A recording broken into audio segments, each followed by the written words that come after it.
dengan tanah yang bagus.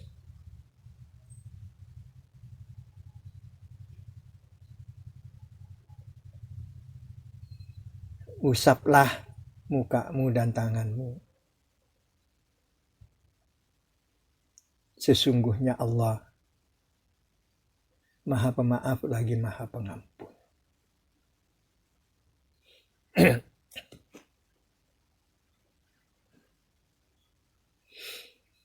Ayat ini didahului dengan himbauan. Ya ayyuhalladzina amanu. Wahai orang-orang yang beriman. Tentu perkataan beriman ini untuk memudahkan kita mengevaluasi kembali kualitas keimanan kita.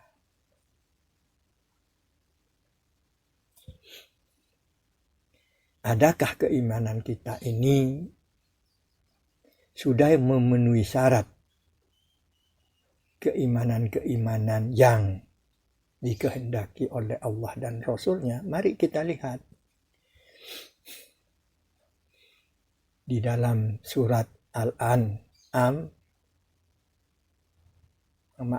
di dalam surat Al-Anfal ayat 1 sampai ayat ke-5.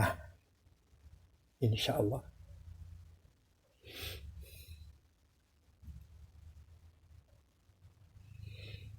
Wa yas'alunaka 'anil anfali qulil anfalu lillahi wa rasulih. Fattakullah wa aslihu data bainakum. Wa atiullaha wa rasulah. In kuntum mu'minin. Innamal mu'minuna alladzina idza dzukirullah wajilat qulubuhum. Wa idza tuliyat 'alaihim ayatuhu zadathum imanan wa 'ala rabbihim yatawakkalun. Alladzina yuqimuna sholata wa mimma razaqnahum yunfikun. Ulaika humul mu'minunal haq. Lahum darajatun inda rabbihim wa maghfiratun wa rizqun karim. Yang kira-kira makna dan terjemahannya, yas'alunaka, apabila bertanya kepadamu, anil anfali, dari tentang anfal. Anfal di situ dimaknai harta rampasan perang.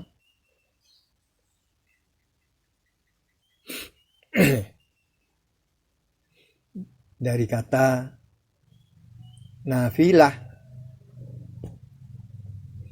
yang juga bisa berarti pekerjaan yang dilakukan secara sukarela. Nafilah itu sebabnya ada sholat namanya sholat nafilah, tambahan dengan sukarela.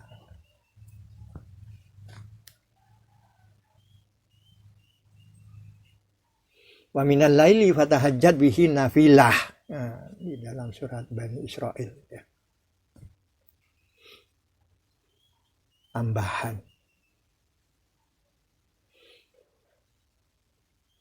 Fattakullah, maka bertakwalah kamu kepada Allah. Wa aslih data bainakum, dan perbaikilah hubungan di antara kamu. Wa atiullaha wa rasulah, dan taatlah kamu kepada Allah dan Rasul-Nya. In kuntum mu'minin, jika kamu benar-benar orang yang mukmin. Innamal mu'minuna idza dzukirullah. Sesungguhnya orang-orang yang beriman apabila diingatkan kepada Allah, tergetar hatinya. Dan apabila dibacakan ayat-ayatnya, bertambah-tambah keimanannya.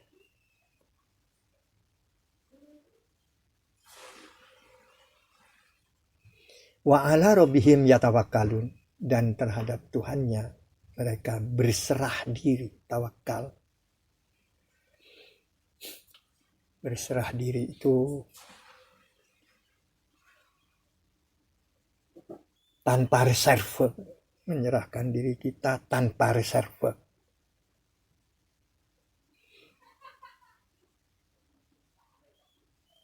Alladzina yuqimuna sholata wa mimma razaqnahum. Itu orang-orang yang mendirikan sholat dan sebagian dari rezekinya itu dinafkahkan. Nafkah itu bisa nafkah kita atau memberi nafkah keluarga. Sebagian ya, tidak secara keseluruhan. Sebagian itu artinya yang bisa mencukupi. Sebagian lainnya nanti ada hukum lain.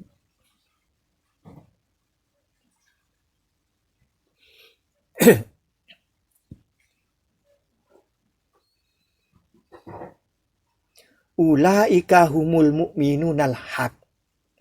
Mereka itulah yang keimanannya benar-benar beriman. Lahum darajatun, kepada mereka itu ada derajat. Ditinggikan derajatnya.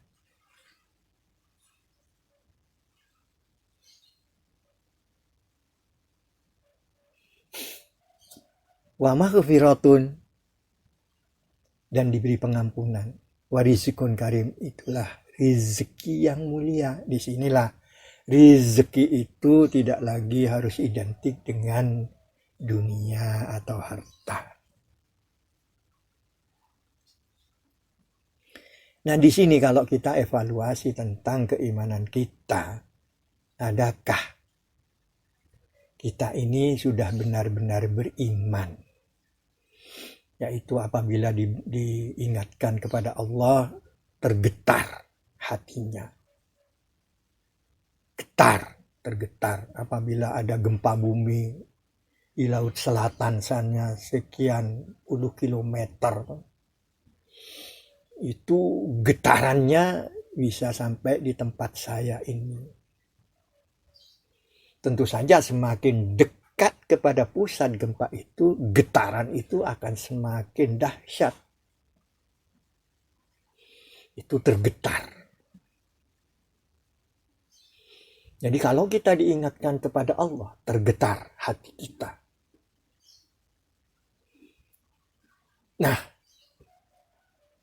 disinilah mulai ada prosentase keimanan. Disinilah mulai ada kualitas keimanan.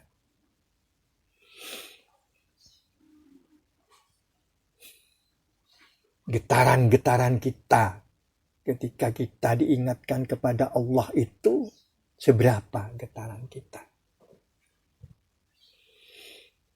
Ada getaran-getaran itu semakin kecil sampai hilang.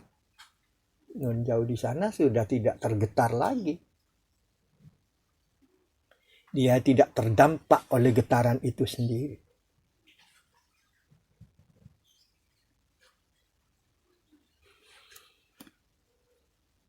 Semakin dekat kita terhadap getaran itu, terhadap dzikirullah,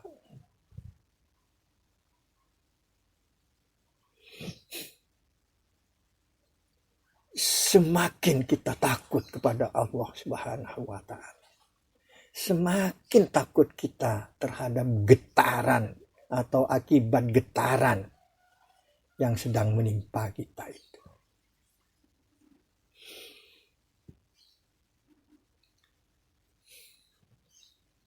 Wa idza tuliyat alaihim ayatuhu zadatuhum imanan. Apabila dibacakan ayat-ayatnya, bertambah-tambah keimanannya.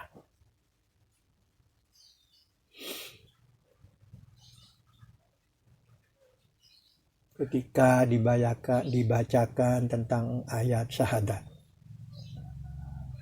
bertambah dia keimanannya, bertambah dia kepercayaannya, bahwa tidak ada ilah lagi kecuali Allah. Dan dia percaya bahwa Muhammad itu adalah utusannya.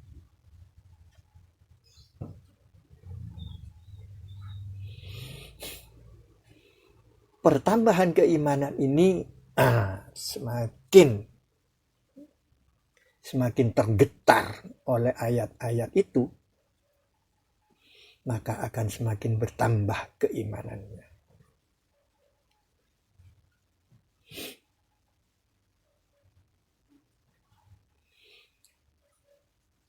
Ada orang dibacakan ayat-ayat Al-Quran, dia semakin bertambah keimanannya. Ada juga orang yang ketika dibacakan tentang Al-Quran itu tidak merasakan apa-apa, jangankan bertambah. Tidak merasakan apa-apa. Nah, inilah yang mulai kalau kita mengatakan bertambah, tentu kita berbicara juga tentang mengurangi.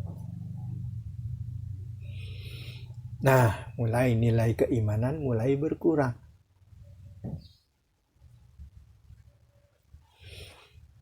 Berkurangnya itu kalau kita mulai dari 50%, terus berkurang menjadi 40, menjadi 30, menjadi 20, menjadi 10, bahkan sampai habis.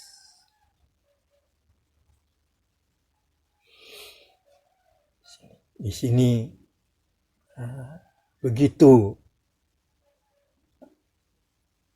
sangat indahnya ayat ini ketika didahului oleh ya ayyuhalladzina amanu, sehingga saya sendiri tertarik untuk mengevaluasi kembali tentang keimanan saya. Adakah kalau diingatkan saya kepada Allah itu juga tergetar, dan getaran saya, getaran dari jauh apa getaran itu dekat dengan pusat, yaitu Allah.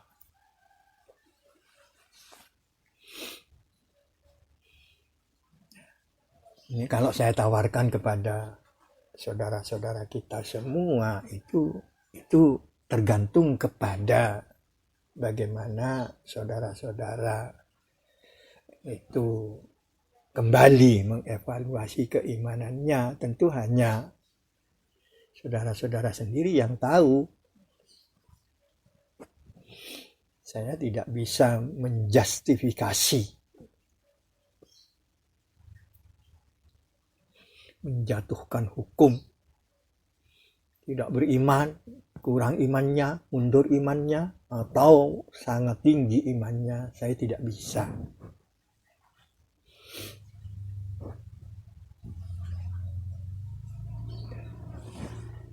Itu di dalam surat Al-Anfal.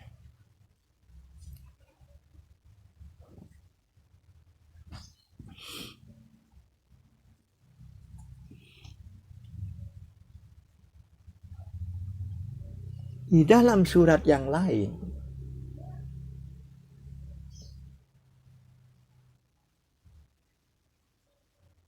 yaitu di dalam surat Al-Baqarah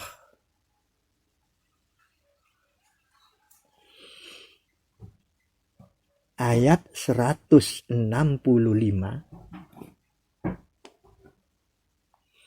wa minan nasi mayyattakhidu min dunillahi andadan yuhibbunahum kahubbillah walladina amanu asaddu hubban lillah. Dari sebagian manusia itu menjadikan selain Allah itu andadan, menjadikan selain Allah itu perbandingan.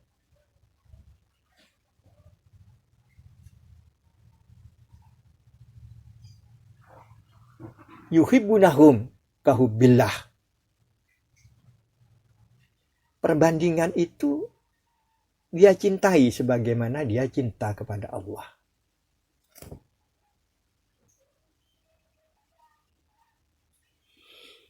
Alladzina amanu, akan tetapi orang-orang yang beriman itu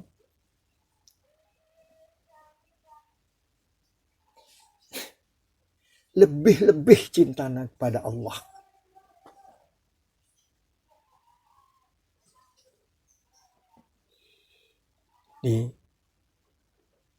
Tentu saja dengan tidak membandingkan apa yang tidak pernah dibandingkan dengan apa saja.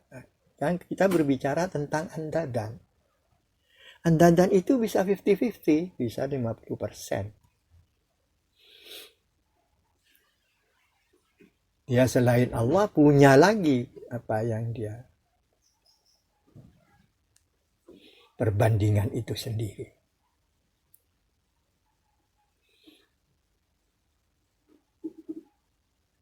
Waladina amanu asaddu hubban lillah, sedang orang-orang yang beriman itu lebih-lebih cintanya kepada Allah, 100% cintanya kepada Allah. Kalau tidak 100% barangkali 90% kah, 80% kah, atau barangkali 75%. Tetapi yang terpenting, dia tidak membagi kecintaannya itu kepada cinta yang lainnya.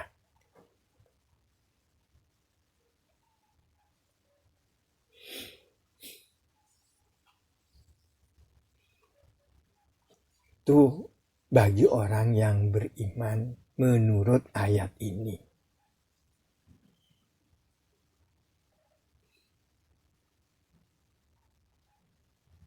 Kemudian masih di dalam surat Al-Baqarah 183. Ya ayyuhalladzina amanu. Wahai orang-orang yang beriman lagi tentang keimanan lagi. Kutiba alaikumussyam. Ditetapkan atas kamu syam, berpuasa.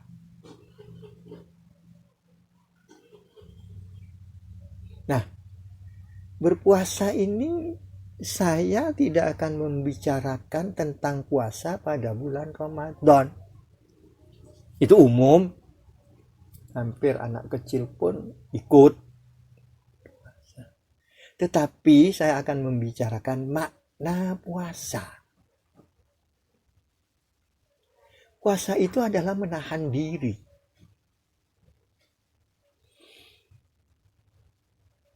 Puasa itu tidak membolehkan kita mengkonsumsi dari mulut kita itu sesuatu yang halal.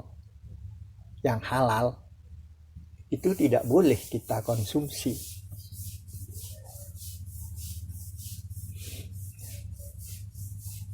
Ini secara dohir. Yang halal tidak boleh kita konsumsi. Apakah itu makanan, apakah itu minuman. Dalam batas waktu tertentu, dia tidak boleh kita konsumsi. Siam dalam arti global itu menyangkut tentang rohani, batin. Siam secara batin itu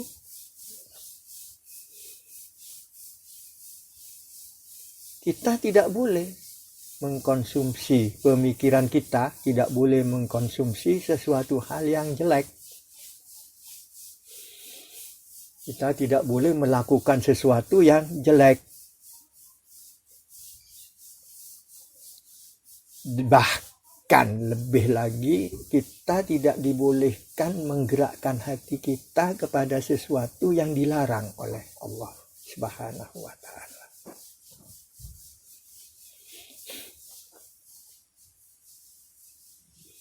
Tentu pelatihan bulan Ramadan tentang puasa ini harus berakibat.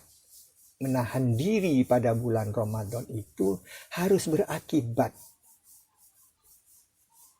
Di sepanjang masa setiap hari kita harus menahan diri. Menahan diri dari kerakusan. Menahan diri dari keinginan syahwat.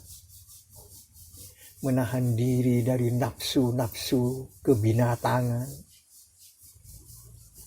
Banyak lagi contoh-contoh yang lain, medianya sangat sempit. Saya sendiri harus mempercepat nampaknya.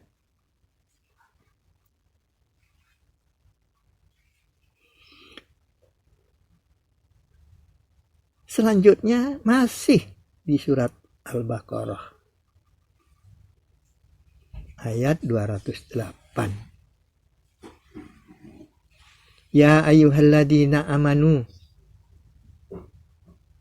adkhulu fis-silmi kaffah.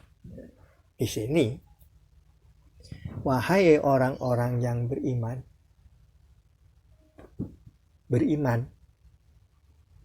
Jadi kaitan tentang iman masa ini, ya ayyuhalladzina amanu tadi ayat An-Nisa 43 itu di ujungnya, ya ayyuhalladzina amanu, wahai orang-orang yang beriman. Cuma lanjutannya berbeda dengan ayat yang 43 tadi. Di 208 ini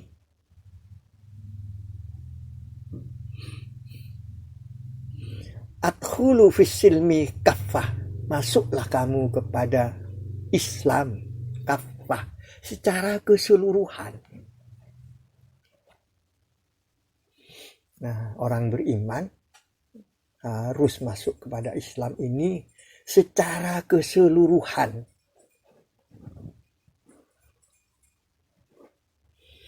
Mari kita lihat secara keseluruhan itu secara dohir. Cara-cara penglihatannya harus Islami. Cara berbicaranya harus Islami. Harus masuk kepada Islam. Cara mendengarkannya harus Islami.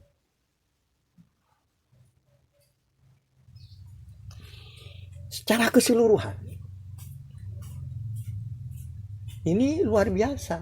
Karena ini menyangkut keimanan. Kita kalau mau mengevaluasi tentang keimanan kita. Adakah kita ini, keimanan kita ini sudah kafah? Mulai tadi dari pertama, tergetar hatinya, bertambah keimanannya. Dan selanjutnya tadi itu, adakah sudah kafah?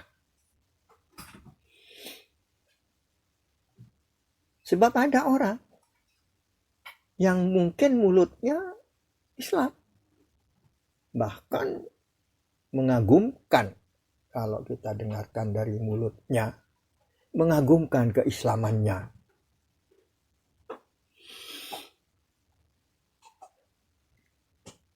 Tetapi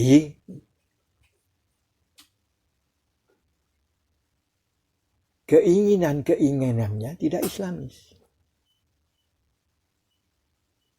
Cara berpikirnya tidak Islam. Akalnya pun tidak Islam. Siapa yang tahu? Hatinya orang itu sendiri yang tahu. Orang lain tidak bisa tahu, tidak gampang tahu.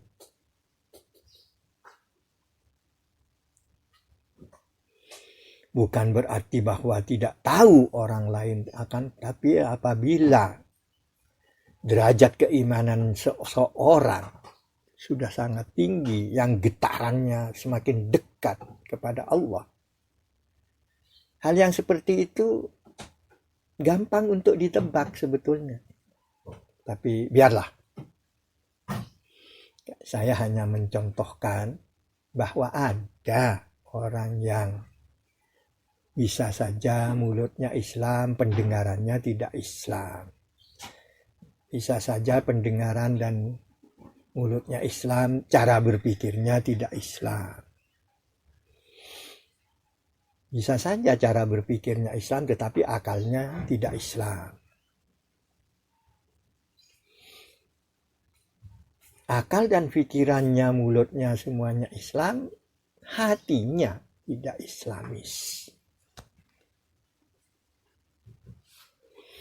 Di sini kualitas keimanan kita perlu teruji. Adakah keislaman saya ini bisa kita jamin, saya jamin sendiri, tidak sebagaimana yang diutarakan oleh Al-Quran. Saya tidak menjamin.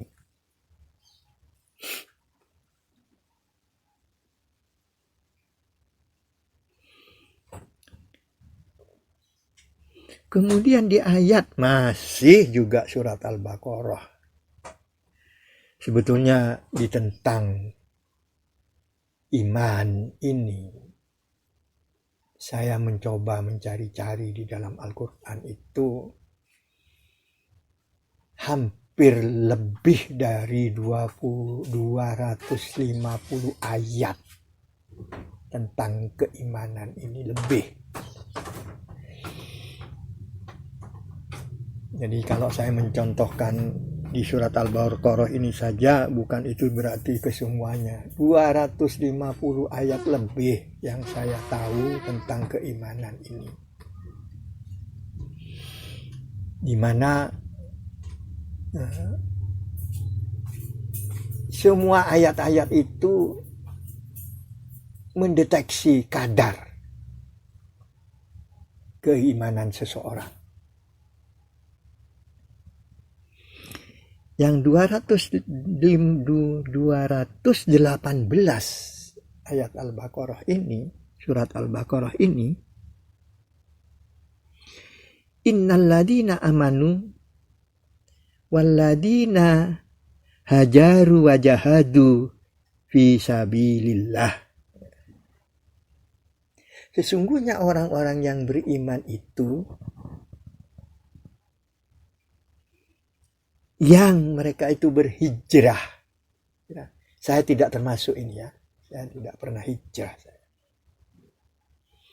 Wajahadu fisabilillah. Dan bersungguh-sungguh berjihad di jalan Allah. Ini keimanan. Di keimanan ini saya sudah mulai berkurang. Semua orang tahu karena saya ini tidak pernah hijrah. Hijrah dalam arti kata pindah tempat atau pindah rumah.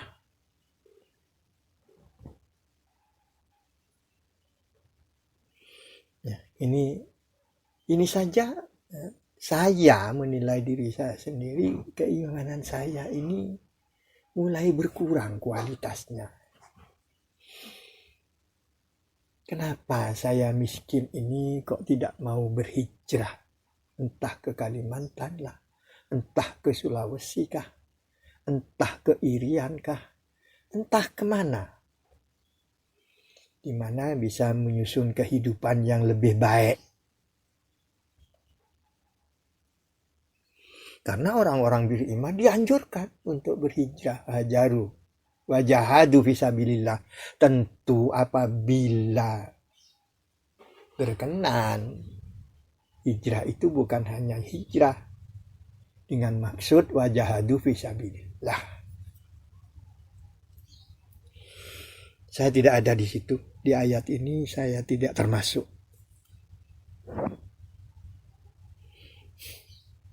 Saya memohon ampun kepada Allah Subhanahu wa taala. Agar dari kekurangan ini saya bisa diampuni oleh Allah Subhanahu wa ta'ala. Sekedar dari ayat atau surat An-Nisa ayat 43 itu saya mencoba menerangkan tentang ya ayyuhalladzina amanu, bahwa kalimat ya ayyuhalladzina amanu di dalam surat An-Nisa ayat 43 itu tidak berdiri sendiri. Dia terstruktur, artinya dia terkait dengan ayat-ayat yang lain. terkait dengan banyak ayat.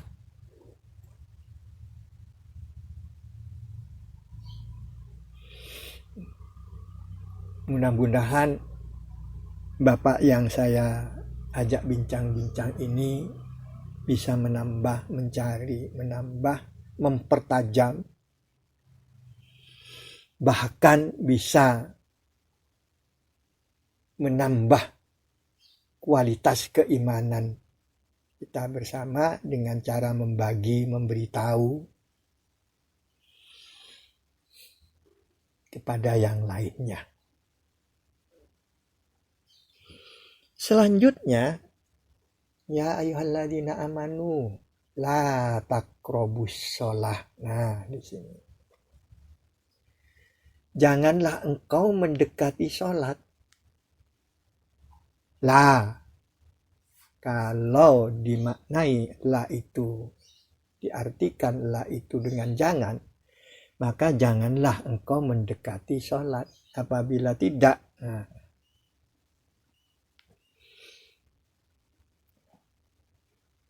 tidak, jangan itu artinya larangan.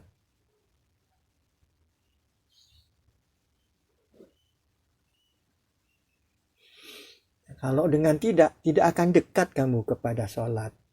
Ini tidak, ini bisa berarti pemberitahuan atau himbauan. Sebab la dengan lam alif dia berdiri sendiri, itu bisa berarti tidak, bisa berarti jangan, bisa berarti tiada, juga bisa berarti bukan.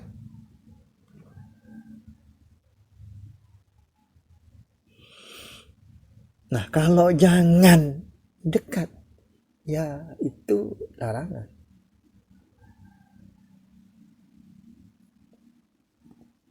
Kalau tidak akan dekat, ya itu himbauan, pemberitahuan, tidak bisa dekat kan.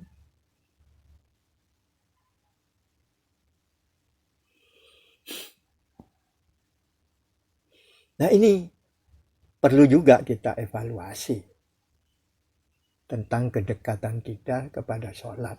Karena apa? Jangan mendekat, tidak mungkin bisa dekat. Apa sebabnya?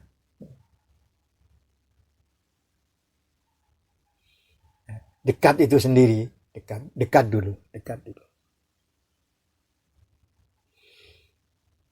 Akrobu, korib, dekat, korib, akrobu, korib, bisa jadi korban. Kurban itu dari kata korib itu sendiri. Korib itu dekat. Dalam bahasa Indonesia ada itu bahasa itu, yaitu sahabat karib saya ini adalah si fulan. Sahabat karib, di mana ada saya, ada dia, di mana ada dia, ada saya. Gak pernah terpisahkan karena dia korib.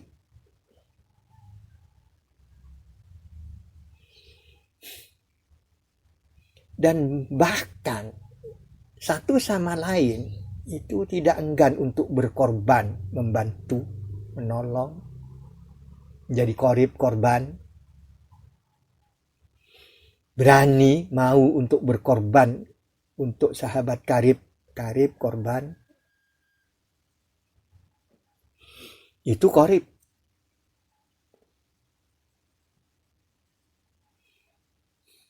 Sehingga apabila kita mencoba akan mendekati seseorang, kita harus berusaha.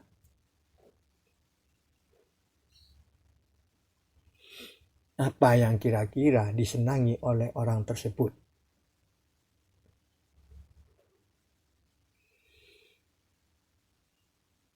Ini berusaha. Jadi kedekatan itu tidak bisa kita diam. Kita berusaha.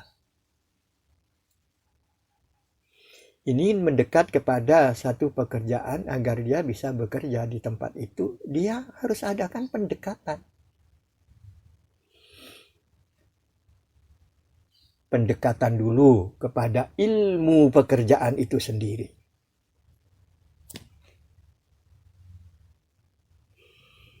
Inilah yang dimaksud dengan qorib.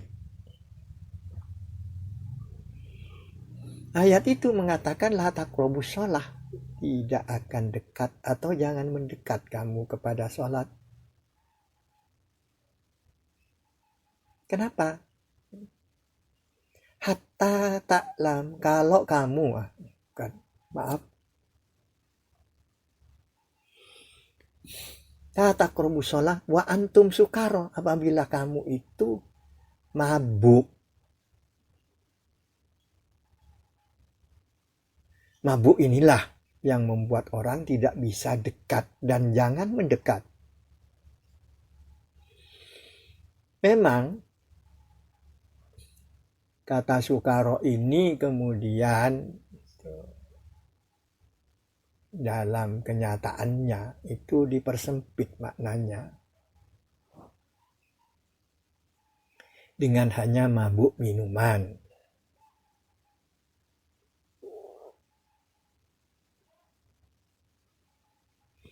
Nah, apabila sudah dipersempit yang seperti itu, maka artinya kalau kamu mabuk, jangan sholat dulu. Mabuk itu apa? Mabuk minuman.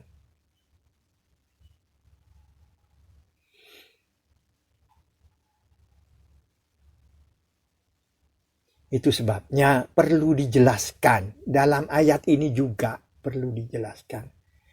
Hatta ta'lamu ma taqulun. Sampai kamu itu tahu. Ta'lamu dari kata alim, tahu, mengerti. Ta'lamu ma taqulun, apa-apa yang kamu katakan.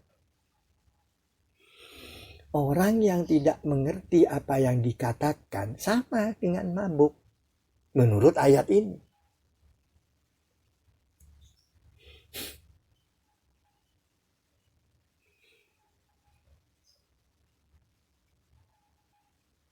Jadi harus mengerti untuk mendekati sholat ini, sebab kalau tidak mengerti apa yang dikatakan itu berarti mabuk.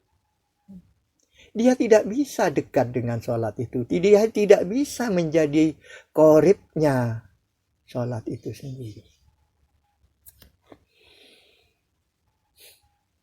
Ta'lamu ma taqulun.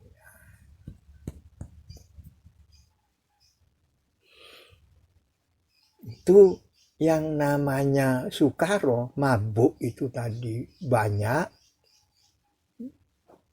mendekat juga banyak maknanya. Ya, tentu dekat kepada sholat ini pun sholat itu sendiri apa? Ini memerlukan pengkajian lain. Yang kita tahu saja ya sholat itu ya mulai dari takbiratul ihram sampai kepada salam.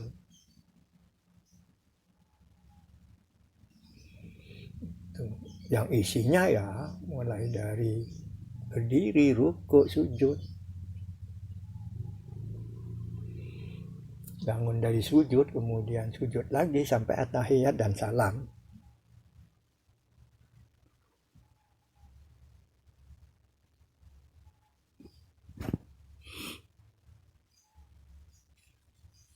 Itulah makna sukaro.